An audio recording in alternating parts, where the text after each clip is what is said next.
पन्नासु मंगलानं च सर्वेषु कर्मं भवति नमो हरिवंतानं नमो श्रीहरिवंतानं नमो आर्यायानं नमो वज्रायानं नमो देवी सर्वसाधारणं येषु पंचमुक्तारे सर्व पावकनाशनं मंगलानं च सर्वेषु कर्मं नमो हरिवंतानं नमो श्रीहरिवंतानं नमो आर्यायानं नमो नमो देवी सर्वसाधारणं येषु पंचमुक्तारे सर्व पावकनाशनं मंगलानं च सर्वेषु कर्मं नामाकृति ब्रह्मवदि उन्नतस्त्रीजगज्जननी क्षेत्रे काले च सर्वस्मिन्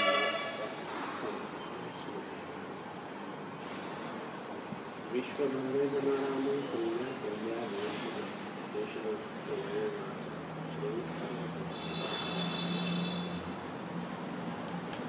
ज्ञानामृतेन रूपः कष्टोच्छेदयोगाय अयं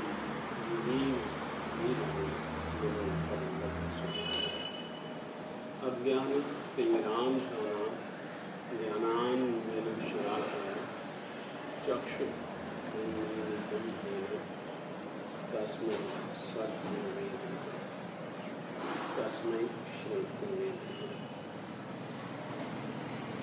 निब्बाणमग्गे वरदान प्राणाश्रयाशेष उवाहदत्तं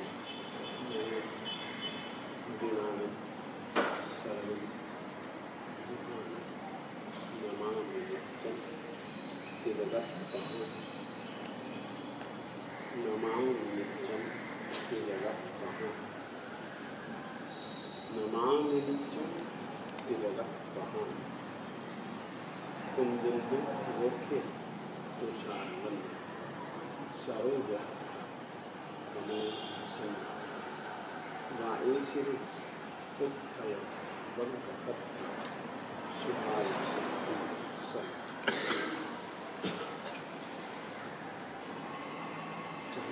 आचार्य भगवान, हम सबकी तरफ से हम आपके बहुत अनुग्रहित हैं कि आपने हमें वाचना देने का अनुग्रह हम पर किया है। हम सब छद्मस्त हैं।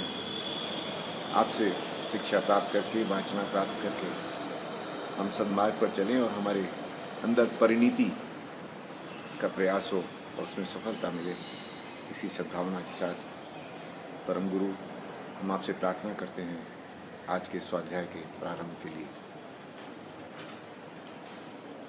जिणपणि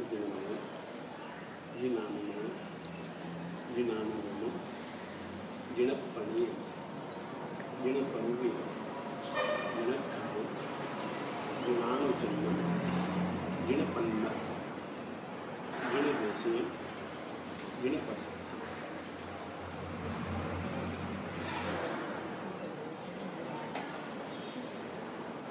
सबसे पहले परमात्मा से संबंध ना जाना कि आप जो 5 पक्ष में मैं ज़्यादा जोर से नहीं बोलूँगा। सबसे पहले परमात्मा से संबंध ना जाना के शब्द चयन दिवाली परमात्मा से उपासना स्वामी जी के शब्द चयन में अपन लोग आज से एक स्वाध्याय समारंभ प्रारंभ करने जा रहे हैं।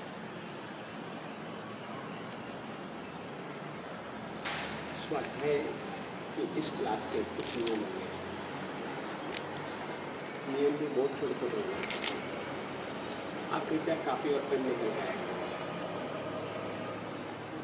कारण स्वाध्याय का एक नियम है परावर्तन। स्वाध्याय का एक स्वरूप है अनुप्रेक्षा। स्वाध्याय का एक रूप है परीक्षण। स्वाध्याय का मतलब केवल लेक्चरबाजी नहीं कि हमने बोला और आपने सुन लिया और यहाँ से चले गए। इस रीति से स्वाध्याय की इस क्लास में यह स्वाध्याय की रीति नहीं रहेगी। आप तभी पूछ पाएंगे जबकि मेरी बातों को आपने दिमाग में भी नोट्स किया होगा, कॉपी में भी नोट्स किया होगा। आप तभी सही ढंग से परावर्तना कर पाएंगे जबकि आपने अपने दिमाग में भी मेरी बातों को नोट्स किया होगा और घर जाकर के जो आपने कॉपी में नोट्स किया है उसको भी जब आप देखेंगे तो ही आप परावर्तना कर पाएंगे और आपको क्या परीक्षणा करनी है उसका निर्णय भी आप तभी ले पाएंगे। अतः इस क्लास में आने के पहले सबसे पहले तो आप लोगों को मैं यहाँ कह देना चाहता हूँ, सुनने के लिए परमात्मा ने कहा है एकाग्रता से सुनो और क्रम से सुनो। दो शब्द आते हैं, एक गद्गमन एकाग्रता से सुनो और दूसरा आणुकोपवेम। 1 2 3 4 5 6 7 8 9 10 एक क्रम है। आप आणुकोपवेम क्रम से सुनो। लगभग प्रत्येक आगम में यह एक व्यवस्था दी गई है, भैया क्रम से सुनो। इसीलिए इस क्लास का नियम है जो आज आ गया उसको कल आना है, बाकी के आए भला ना आए भला, और आप लोगों से ही मुझको मतलब रहेगा, अन्य किसी से मुझको मतलब नहीं रहेगा। क्यों? आप लोग एक क्रम से सुन रहे हैं। मैंने जो पहले बोला वो भी आपको ख्याल में है, आगे जो बोल रहा हूँ वो आपको ख्याल में रह सकेगा, क्योंकि एक बात को मैं बार बार दोहराने की कोशिश नहीं करूँगा।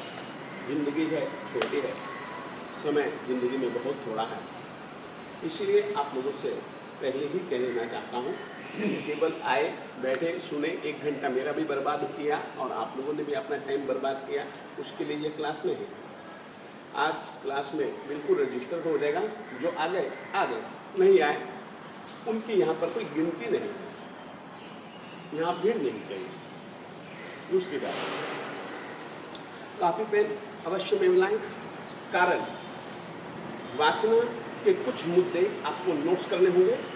यहाँ पर जो पढ़ के जाए वो लिख करके लाना है। ये नहीं है कि आए चले गए, नहीं, आप लिख कर लाए। होमवर्क होगा और होमवर्क उसमें से कुछ मुद्दे नहीं होंगे, जो चीज़ बताएगी वो चीज़ आप लिखित में दिखलाइए कि महाराज आपने कल ये बतलाया था, ताकि हम परीक्षणा, मुझे भी अगर परीक्षणा करनी हो, क्योंकि वाचना के बाद परीक्षणा है। आप भी पूछ सकते हैं, मैं भी पूछ सकता हूँ। मैं स्वयं आपको परावर्तना करवा सकता हूँ, आपको अनुप्रेक्षा करनी पड़ेगी। जो पढ़ा है, जो सुना है, उसकी बार बार प्रेक्षा का सीधा साधा सा अर्थ होता है देखना। अनु यानी बार बार उसका चिंतन करना पड़ेगा, बार बार उसको देखना पड़ेगा, बार बार उसको समझना पड़ेगा। बार बार की जरूरत इसलिए होती है कि एक ही चीज आज यदि आप अपनी आत्मा में स्थिर करना चाहते हैं, यदि आप दृढ़ बनाना चाहते हैं, तो सुनने से दृढ़ता की शुरुआत हो सकती है, मगर दृढ़ता बन ही जाए ये कोई शक्य भी है, संभव भी है, असंभव भी है।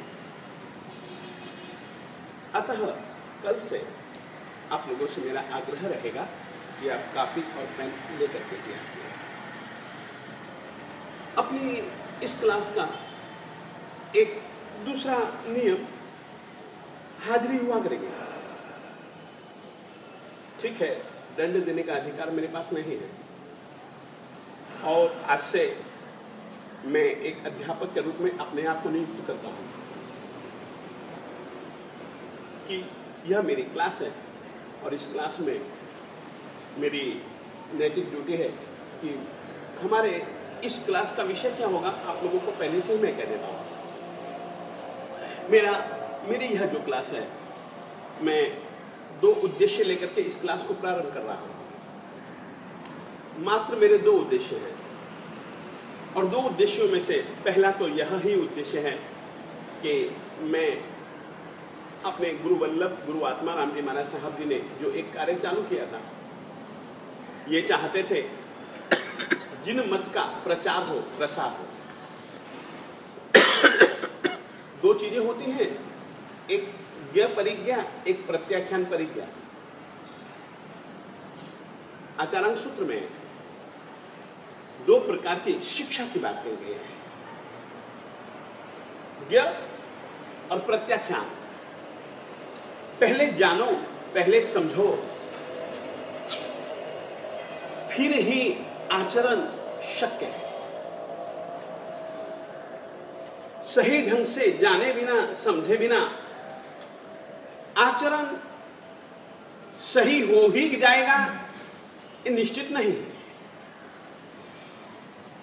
इसीलिए मालिक ने दो प्रकार की शिक्षाओं का विधान किया। यदि जीवन का विकास चाहते हैं, आत्मिक गुणों का विकास चाहते हैं, प्रत्येक साधु साध्वी के लिए तो उन्होंने नियम बनाया, ज्ञ प्रत्याख्यान, ज्ञ परिज्ञा।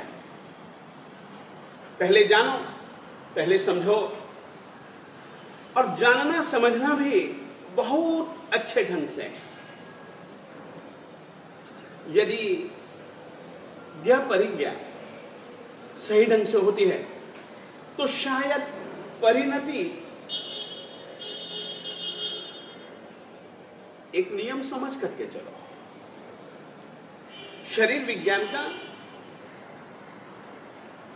नाड़ी तंत्र का एक नियम है,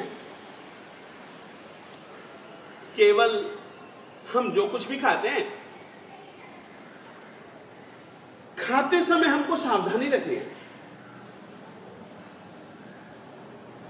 खाने के बाद की व्यवस्था की अपने को चिंता नहीं करनी है। अगर तुमने खाने को बिगाड़ दिया, खाने को सही ढंग से पद्धति से नहीं खाया पिया, तो फिर जो उसकी परिणति होनी है वो सही नहीं होगी। फिर से कह देना चाहता हूं, ज्ञ परिज्ञा पहले क्यों?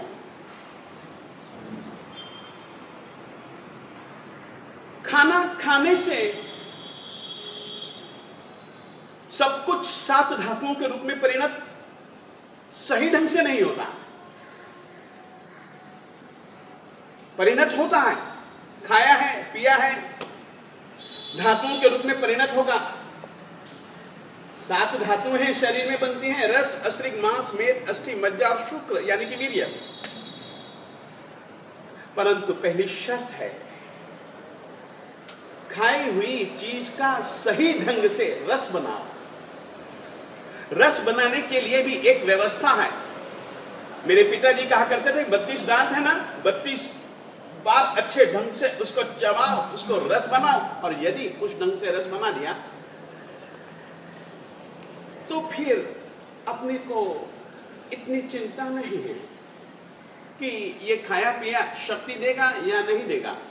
रसायन का सेवन सरल है, रसायन को पचाना कठिन है। और मैं यह भी कह देना चाहता हूं, रसायन को पचाना हो तो रसायन को जिस ढंग से उसका आसेवन करना चाहिए उसी ढंग से उसका आसेवन करना चाहिए। तो ज्ञ परिज्ञा, प्रत्याख्यान परिज्ञा। पहले ज्ञ यानी कि समझ, पहले बोध, मैं क्या करने जा रहा हूं, क्यों करने जा रहा हूं, और जो करने जा रहा हूं उसका परिणाम क्या होगा। इसका बोध होगा, क्यों करने जा रहा हूं। यदि यह मुझको ख्याल होगा कि मैं यह करने जा रहा हूं, यह करना चाहता हूं, तो उसकी समझ के लिए मैं जरा प्रयास करूंगा। और समझ पूर्वक यदि मैं प्रयास करूंगा तो उसकी जो परिणति होगी, उसका जो परिणाम होगा, वह शुभ ही होगा।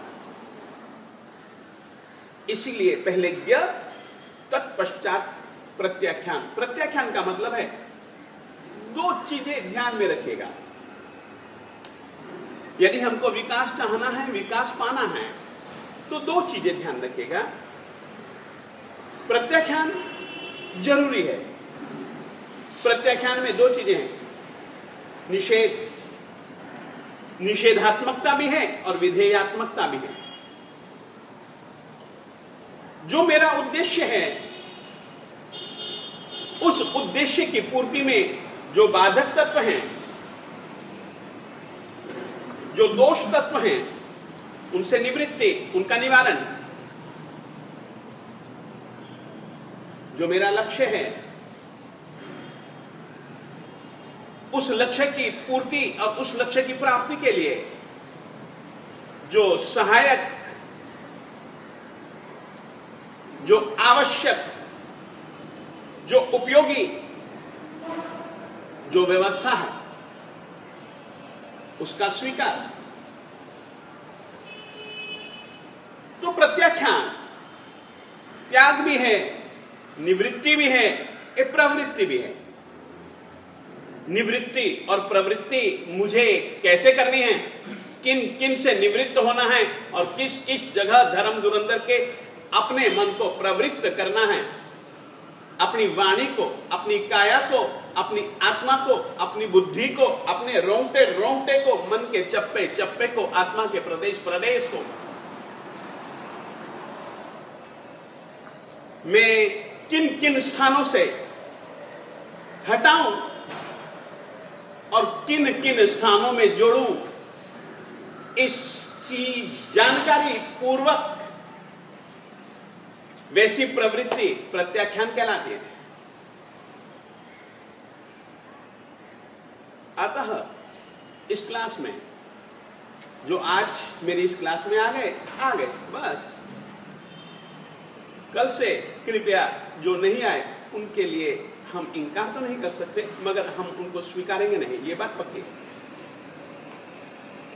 दूसरी बात, यहां आने वाले जो यानी कि मेरी क्लास में आ गए, यानी कि इस क्लास में जो जुड़ गए, उनके प्रति अनुशासन है, उनके प्रति मेरा कोई अनुशासन नहीं है। आओ भलो, ठीक, बैठो, जाओ, जो चाहो सो, मगर तुमको जो मैं बोलूं, जो मैं बताऊं, वह मैं पूछने का अधिकार रखता हूं। मैं अपना समय, मेरा सचमुच में ये एक आराधना का समय है। मैं मालिक के नाम की अपेक्षा भी, मालिक के स्वरूप में स्थिरता की अपेक्षा भी, मालिक के द्वारा दिए गए ज्ञान को ज्यादा प्रमुखता दे रहा हूं। कारण है, उसके पीछे कई कारण हैं। एक कारण यह है कि मेरा गुरु आत्म, मेरा गुरु वल्लभ ये चाहता था कि जिन धर्म ही कल्याणकारी व्यवस्था है, जिन धर्म का प्रारंभ हुआ ही कल्याणमयी भावना से,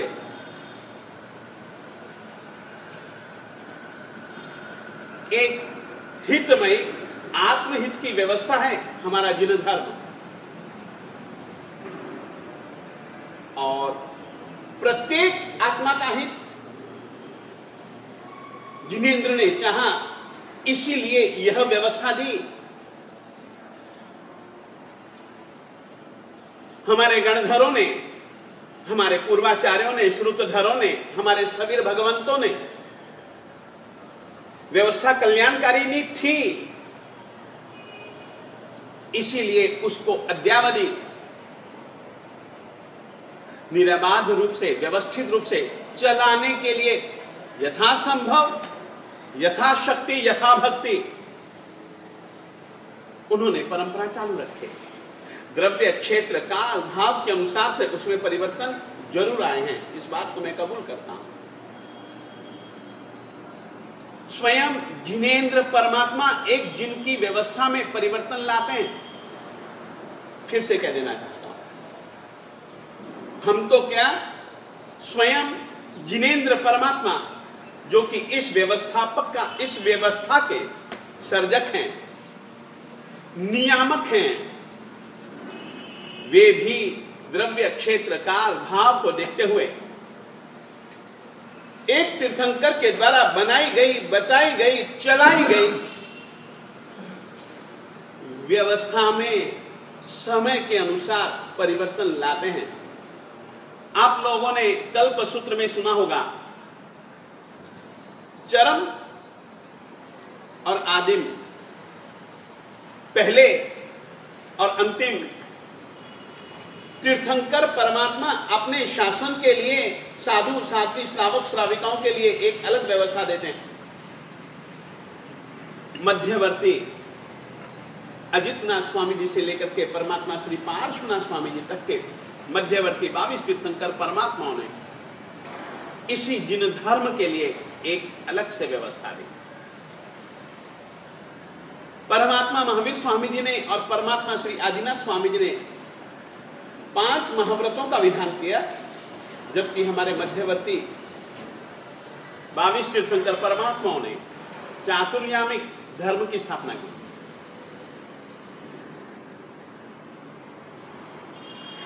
हुए हैं परिवर्तन, होंगे।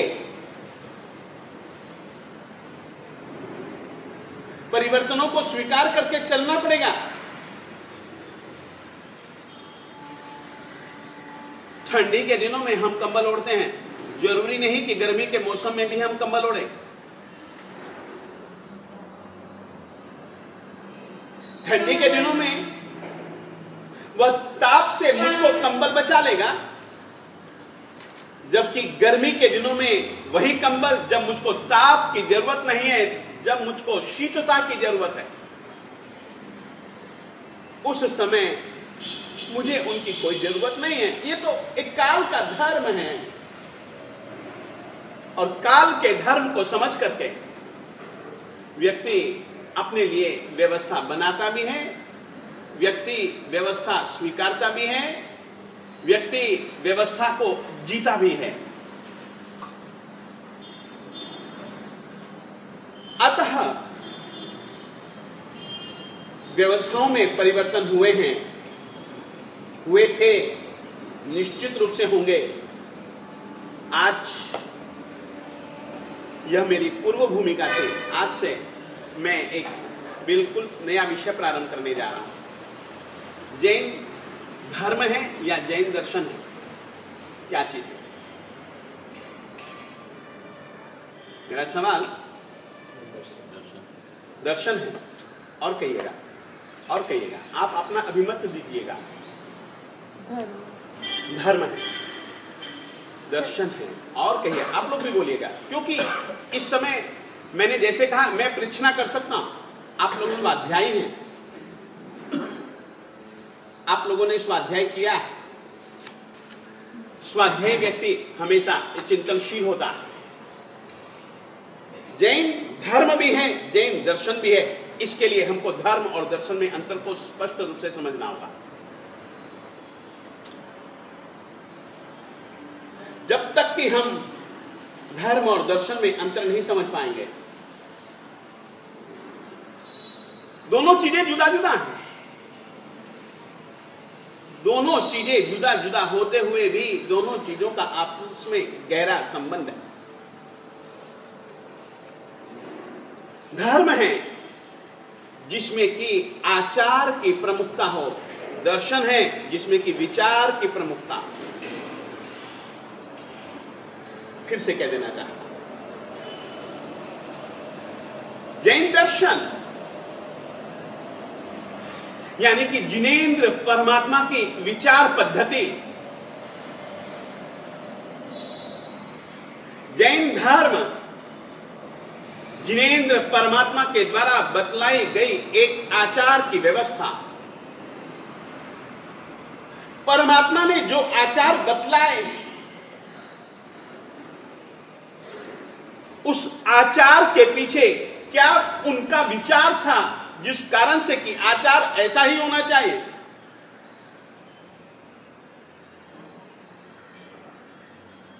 आचार में शिथिलता नहीं, मगर एक सामान्य आदमी बुद्धिजीवी है, साहब ऐसा हम क्यों करें, साहब ऐसा नहीं, इसके बदले ऐसा कर ले तो।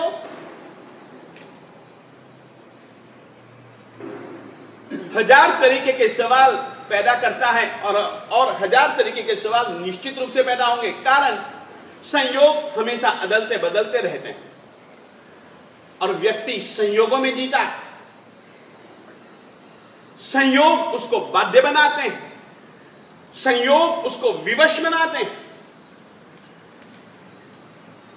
संयोगों के बीच में भी आचार की व्यवस्था में परिवर्तन लगभग नहीं जैसा। वो धर्म है और उस आचार के पालन की व्यवस्था के साथ साथ ऐसा क्यों, अरे देख के तुझे क्यों चलना है? मैं पूछ सकता हूं साहब से, साहब आप कह रहे हो एरिया समिति आचार है, देख के चलो, मुपत्ति रख करके बोलो, विचार पूर्वक बोलो, किसी के दिल को दुखे ऐसा वचन कभी भी मत बोलो, कर्कश कठोर वचन मत बोलो, सत्य वचन बोलो।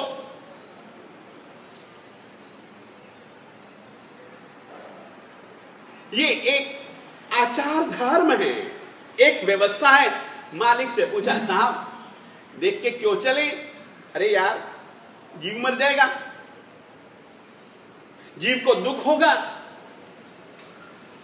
जीव शोक अवस्था को प्राप्त कर सकता है। साहब उसके दुख की चिंता से मैं देख करके क्यों चलूं? मैं सवाल पूछ सकता हूं ना, साहब मैं देख के क्यों चलूं? मालिक कहते हैं जैसा जीवत्व, जैसा जीव तू है वैसा ही वो जीव है।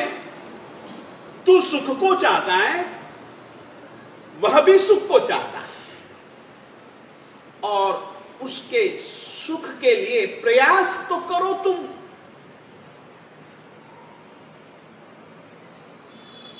कर सकते हो,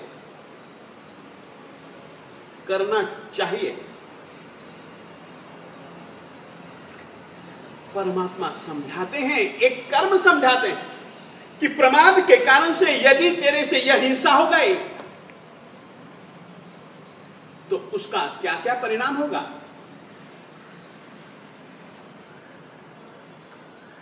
दो तीन कारण होते हैं। या तो मैं उनके वचनों को श्रद्धा से स्वीकार लेता हूं, या फिर उनके वचन मेरी आत्मा को यथार्थ प्रतीत होते।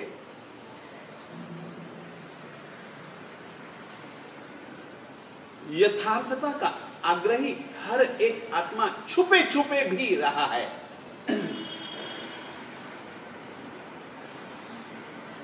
फिर वो बोल देता है, तमेव सत्यम निस्संकम जम जिनेहि भवेयम्। एक बात कह देना चाहता हूं, हमारी जैन परंपरा में संशय के लिए मना है, जिज्ञासा के लिए मना नहीं है। एक व्यवस्था देता हूं, हमारी जैन परंपरा में संशय के लिए मना है, शंका के लिए मना है, जिज्ञासा के लिए मना है। क्या जिज्ञासा में और संशय में क्या अंतर समझते हो?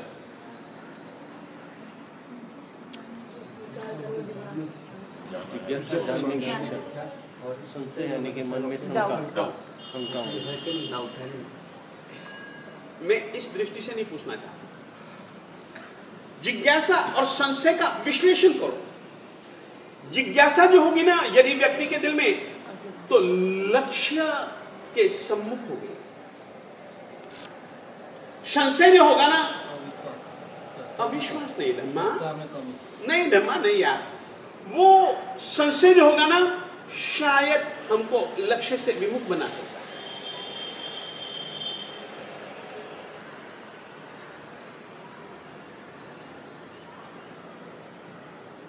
जिज्ञासा संशय नहीं है। साहब एक जानना चाहता हूं, साहब यह क्यों है? साहब आपने यह जो व्यवस्था दी उसका तात्पर्य क्या है, उसका हार्द क्या है, उसका भावार्थ क्या है? संशय होगा ना वो पूरे देगा। जिज्ञासा पूर्वक का संशय भी स्वीकार है, मगर संशय केवल संशय के लिए है तो उसके यहां पर स्थान नहीं है।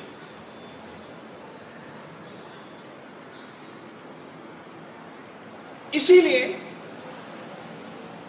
हमारा धर्म है, एक आचार की व्यवस्था मालिक ने दी है, और आचार की जिस व्यवस्था में प्रमुखता उस व्यवस्था का नाम है धर्म। और वो व्यवस्था साहब क्यों दी है, क्या कारण है? एक जिज्ञासा। याद रखिए, जिज्ञासा होगी ना, स्वीकार हो जाएगा। जिज्ञासा होगी ना, आदमी श्रद्धा से उसको अपनी आत्मा में बिठा लेगा, और उस तरीके से जीने का प्रयास करके जब उसको अनुभव हो जाएगा, जब उसको प्रतीत हो जाएगा कि नहीं रे नहीं, मालिक की व्यवस्था सही है, पहले तो मैं उस व्यवस्था को स्वीकार लूंगा। स्वीकारने के लिए जिज्ञासा चाहिए। बस ठीक कह रहे हैं साहब, ठीक कह रहे हैं। इसीलिए एक शब्द है, बड़ा प्यारा शब्द है। जब कभी भी मालिक के पास गणधर गौतम स्वामी दादा सवाल पूछते, जिज्ञासा प्रस्तुत करते, मालिक समाधान देते, और उसके बाद में वे तुरंत कहते तमेव सत्यम निशंकम। देखिए, निशंक्य शब्द है। शब्द क्या है? निशंक्य। सत्य वही है, निशंक्य वही है जो आपके द्वारा प्ररूपित किया गया। तमेव सत्यम निशंकम जम जिनेहिम पवेयम। जो मालिक ने प्रवेदित किया, जो समझा दिया, ठीक है सर। आदमी जीने का प्रयास करके बहुत सारे सत्यों को जानता है, मगर वो दूसरे चरण में काम होगा। वो काम दूसरे चरण में होगा कि मालिक ने व्यवस्था दी, मैं जीऊं तो सही।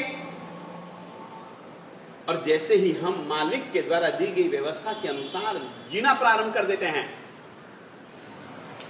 तो अपने आप उनके हार्द तक, उनके तात्पर्य तक हम आज नहीं तो कल, कल नहीं तो परसों, परसों नहीं तो वर्षों में भी कभी ना कभी हम पहुंच सकते हैं। आज की तारीख में उल्टी रीति चलती है।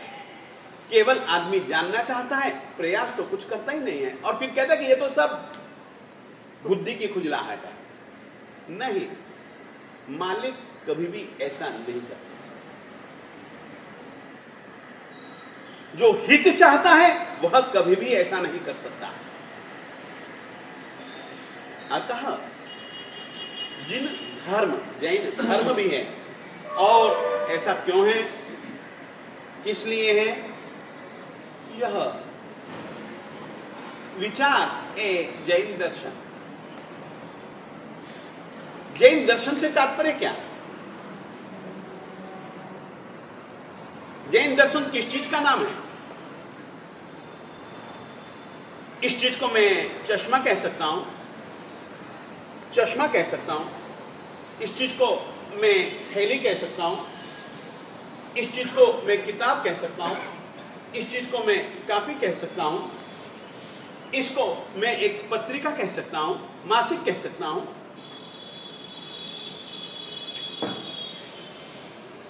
कापिला धम्मा, कापिला तो धम्मा किताब नहीं लाएगा, कापी लाएगा। ये लाएगा, किताब नहीं लाएगा, जबकि कापी और किताब इकट्ठी पढ़े। जैन दर्शन, इससे आप लोग क्या समझते हैं? किस चीज का नाम है जैन दर्शन?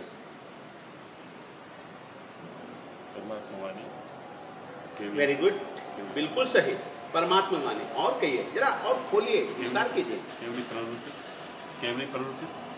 केवली प्रवृत्ति, और कहिए, और कहिए।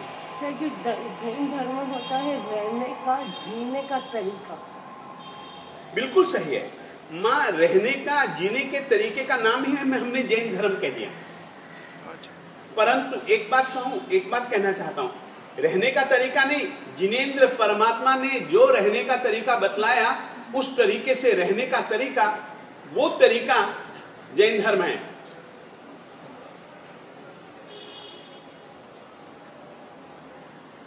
जैन दर्शन यानी कि क्या, और ये जैन दर्शन कब से है,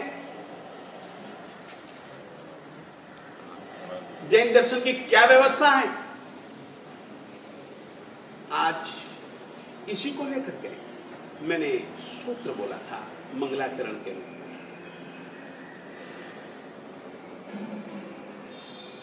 सामान्यतया कोई आदमी आता है तो हम कह देते हैं कि जिनेंद्र परमात्मा के वचन, जिनेंद्र परमात्मा के सिद्धांत, यह जैन दर्शन है। परंतु यहां पर जो जैन शब्द है वो जिन शब्द से जो बना है,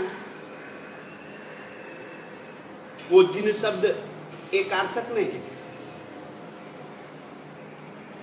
फिर से कह देना चाहता, यदि जिन शब्द एकार्थक होता तो एक व्यवस्था चल सकती थी।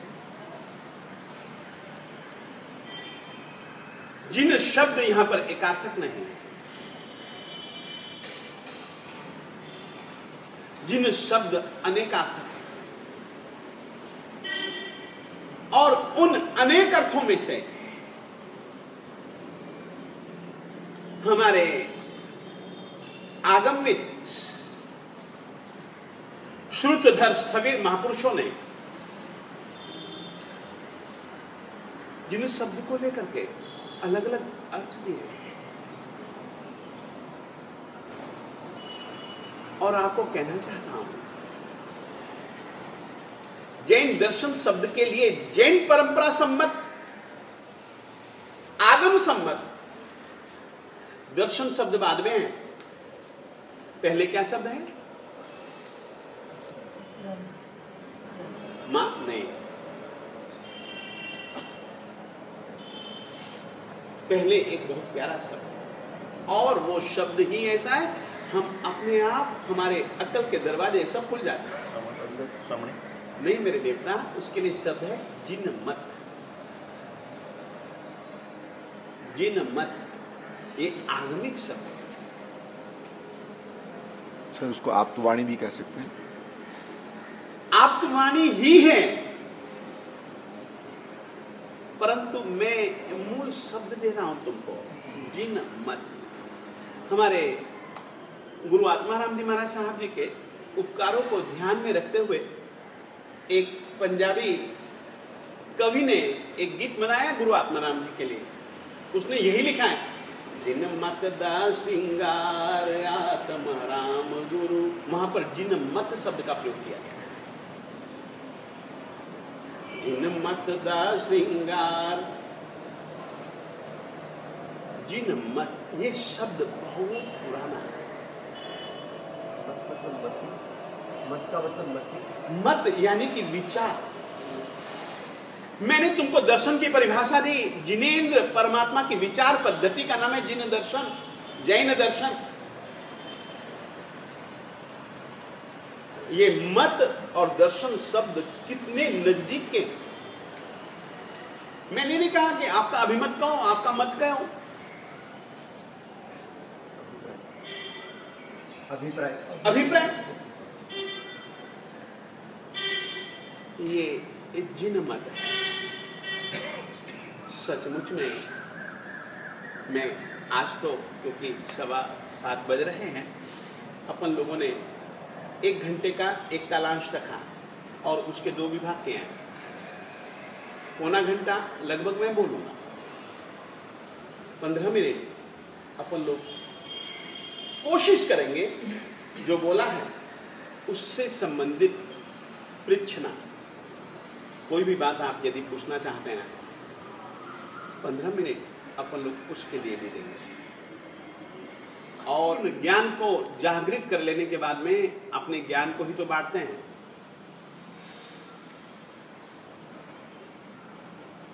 न भी बांटे चल सकता, मगर बांटते हैं ना। तो हम तुम लोगों से अपेक्षा करेंगे, यहाँ पर जो पढ़ा, जो सुना या जो जानते हो आगे फैलाओ, आगे फैलाओ, आगे दो।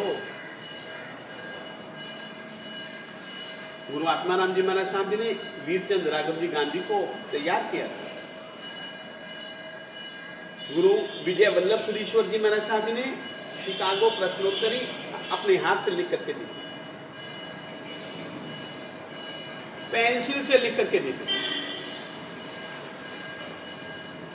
इस ढंग से जिन धर्म के प्रचार प्रसार को समर्पित व्यक्ति जो रहे, जिनकी मंशा बनी रहे, उनके उस इच्छा की पूर्ति में यत्किंचित प्रयास करने का जो भाव पैदा हुआ, वो शिखर और विजय इनसे वार्तालाप में हुआ। ठीक है, उसके बाद में शिखर ज्ञानचंद जी को लेकर के आया, तो यह एक क्लास का स्वरूप आ गया। बस हम यही चाहेंगे, अब आप जो कुछ भी पूछना चाहते हैं आराम से पूछ सकते हैं। सर की एक रिक्वेस्ट है, अगर क्लास थोड़ा जल्दी हो सकेगा। माँ, इन्होंने तो यही चाहा था, मैंने कहा कि और लेट करो। आपको सच्ची बात कहूँ तो यही है, इन्होंने तो 6 का ही कहा था। मैंने कहा नहीं यार, मैं जॉब का टाइम होता है, मैं अपने जॉब से फ्री नहीं हो पाता। मैं आज सच बात कहूँ, सुबह बहुत जल्दी उठा हूँ कि यार मुझको तो कम से कम पहले दिन तो क्लास में सही टाइम पर मैं बैठ जाऊँ, इसलिए बहुत जल्दी उठा हुआ हूँ। और मेरी कुछ आदतें हैं, अच्छे ढंग से खाता हूँ, अच्छे ढंग से सोता हूँ और अच्छे ढंग से पढ़ता हूँ। अच्छे ढंग से खाऊंगा, अच्छे ढंग से सोऊंगा तो अच्छे ढंग से पढ़ाई हो सकती है, नहीं तो पढ़ाई मेरे से शक्य नहीं है। आपको बहुत ईमानदारी से कह रहा हूँ, चाय नहीं पीता हूँ तो मेरी क्या पढ़ना, मेरी बुद्धि नहीं चलती है। हालत इतनी मेरी नाजुक है, तो यानी कि मैं कोशिश करूंगा। माँ, आप जल्दी चाहते हैं, निश्चित रूप से मुझे तो जल्दी के 6 से 7 का ही कहा गया था। जी सर जी, क्योंकि फिर बाद में आधा घंटा 100% यहाँ नहीं बात है, वो दिमाग में वापस वहाँ जाके कैलकुलेशन चलता रहता है। बिल्कुल सही, और चलना चाहिए, ये एक अच्छी चीज़ है। यदि यहाँ की बातें आधा घंटा भी चलती हैं, अच्छी चीज़ है, और आधे घंटे से ज़्यादा चलनी चाहिए, और वो तभी चलेंगी जबकि आप लिखेंगे। फिर जैसे ही टाइम मिले, चलो 10 मिनट मिले, देख लिया, फिर यहाँ का वातावरण आपको याद आ जाएगा, वहाँ रहोगे, यहाँ से जुड़े रहोगे कि महाराज जी ने आज ये बताया था, महाराज जी ने ऐसा बतलाया था। अपने को पढ़ते पढ़ते दूसरी किताबों में से ये उसमें जोड़ने योग्य मिला, वो भी आप लोगों को कर सकते हो, करना है। हमें वैसा वर्ग चाहिए अपने जिन धर्म को समर्पित, और उसी के लिए यह एक सत प्रयास। ठीक है, इसके लिए हमारे व्यापारी संघ वालों ने भी, हमने इनसे पूछा, क्योंकि इनसे पूछे बिना कुछ करना वो थोड़ा सा गलत आचरण है। हमने पूछा, उन्होंने कहा बहुत खुशी प्रकट की कि साहब इस तरीके की क्लास यदि आप व्यापारी में चलाते हैं, कोई आते हैं, आप अवश्य मिल सकते हैं। स्वीकृति के बाद में अपन लोग यह क्लास इस रीति से चालू करेंगे। माँ, हम कोशिश करेंगे। आप लोगों का क्या विचार है इस विषय में? आना तो तुम लोगों को है नहीं यार। हमारे हिसाब से ये समय ठीक है प्रतिक्रमण करके आने के हिसाब से। लेकिन अगर आप प्रतिक्रमण जल्दी कर सको तो हाउसवाइफ जुड़ सकती है। सबको जो है सोच लीजिएगा, इस विषय में आप लोग सोच लीजिएगा। क्योंकि सर कि अगर ये समय का खाना बनाने का घर में हाउसवाइफ को कमिटमेंट एक रहता है। सबसे आपकी अनुकूलता, बस आपकी अनुकूलता से हमारी अनुकूलता पीछे नहीं। हमारे हिसाब से क्योंकि उनको भी व्याख्यान वो सब देता है, तो सबसे पहले आपकी अनुकूलता, फिर हमारी। कल अपन 6:30 बजे मिलते हैं। इस विषय में माँ ने जो कहा है, इस विषय में अपन लोग कल जो कुछ भी विचारेंगे उस विषय में कल कहेंगे। ये मत और दर्शन में क्या फर्क है? मत और दर्शन में फर्क केवल शाब्दिक भेद है, शब्द भेद, अर्थ भेद नहीं। मत यानी कि मति, मति का काम है दर्शन प्रकट करने का। नहीं नहीं नहीं नहीं नहीं, मति दर्शन राजा देखना, दर्शन का मतलब है देखना। जिन्होंने आत्मा को देखा, लोक अलोक को देखा, और लोक अलोक को देखने के बाद में क्या सत्य है, क्या यथार्थ है, यथार्थ का दर्शन किया और यथार्थ का प्रकटीकरण किया। जब प्रकटीकरण किया तो मत हो गया। उन्होंने अपना एक सिद्धांत बना दिया, मत यानी कि सिद्धांत। और जहां तक मेरा ख्याल है अभिधान चिंतामणि कोश में मत सिद्धांत को पर्यायवाची शब्द बताया गया है, परंतु इसके पहले दर्शन होता है, सत्य दर्शन होता है, तत्व दर्शन होता है, फिर वो हेय ज्ञेय उपादेय के रूप में उसको अपना अभिमत देते हैं। तो दर्शन के आधार पर मत होगा, मैं तो यह मानता हूं, परंतु लगभग आप यही समझो कि दर्शन और मत लगभग पर्यायवाची हैं। जब अपन थोड़ा सा गहरे उतरने की कोशिश करेंगे तो दर्शन के बिना तो मत क्या बन पाएगा। पहले तो देखेंगे ना, देखने के बाद में ही कुछ सोचा जाएगा रे, सोचा जाएगा तो फिर एक मत बनाया जाएगा। और मत जो होता है वो त्रैकालिक होता है, और जो सत्य दर्शन के आधार पर बनाया गया, ऐसा मैं मानता हूं। भगवान को सोचना पड़ता है कि सहज होता है? एक सेकंड, केवल ज्ञान केवल दर्शन की प्राप्ति तो होती है, तुम्हारे और मेरे लिए तो सोचना पड़ता है। अपनी आत्मा की ऐसी स्थिति नहीं है कि तू, मेरी आत्मा कोई इस समय आदर्श शीशे के समान नहीं है कि तू आया तो तू मुझ में झलक गया, तेरे दिल की बात मुझ में झलक गई, शक्य नहीं है। उनके लिए शक्य, उनके लिए शक्य था, हमारे लिए आज की दृष्टि में जिनमत। और तुमको कहना चाहता हूं, जो इसको जिनमत कहा है वो बहुत अच्छे ढंग से अर्थ कहा है।